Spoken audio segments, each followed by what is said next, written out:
এখন নজর রাখতে হয় বাংলার দিকে, কারণ জলপাইগুড়ি জেলা প্রকৃতির কোপে পড়ে এক প্রকার সেখানকার মানুষজন এখন বিপদগ্রস্ত। কারণ বন্যায় রীতিমতো তারা এখন ক্ষয়ক্ষতি হয়েছে তাদের। কমিউনিটি হেলথ অফিসাররা তারা ত্রাণ এবার পৌঁছে দিচ্ছেন হোগলাপাড়াতে। 100টি পরিবারের হাতে শীতবস্ত্র পাশাপাশি খাদ্য সামগ্রী তুলে দিয়েছেন আজ।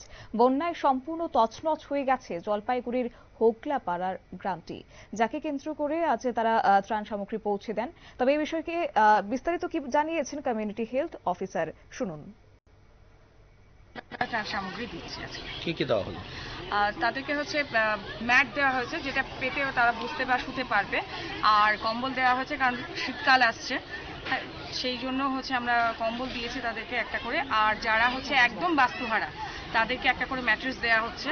এবং আর যারা 2 বছরের নিচে যারা বাচ্চারা আছে তাদেরকে বেবি ফুড দেওয়া হচ্ছে, যাতে তারা আগামী 1 সপ্তাহ খানিক যেন খেতে পারে বাচ্চাগুলো, সেই অনুযায়ী পরিমাণে একটা বেবি ফুড দেওয়া। এটা কি স্বাস্থ্যকর্মীরা নিজেদের টাকা থেকে সমস্তটা অ্যারেঞ্জ করবে? হ্যাঁ, আমরা স্বাস্থ্যকর্মীরা যারা আমরা সিএচওরা আছি, সিএচওরা এখানে, এবং তাছাড়াও আরো অর্গানাইজেশন পথের দিশা ফাউন্ডেশন, হ্যাঁ, সেখান থেকে, এবং আমাদেরও যারা বাইরে আরো সিএচওরা আছে, তাদের নার্সিং স্টাফরা আছে, আত্মীয় স্বজন, তাদের সবার কাছ থেকে আমরা কালেকশন করে আমরা এই ফান্ডটা দিচ্ছি এদের।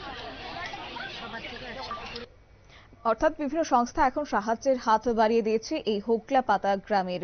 এবং জানা গেছে বন্যা দুর্গত জলপাইগুড়ি হোগলাপাতা গ্রামে ত্রাণ পৌঁছে দিয়েছে কমিউনিটি হেলথ অফিসাররা। 100টি পরিবারকে এই দিন ত্রাণ সামগ্রী তুলে দেওয়া হয়।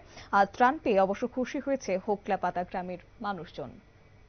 নিয়ে নিচ্ছি ছোট্ট একটি বিজ্ঞাপন বিরতির, সঙ্গে থাকুন।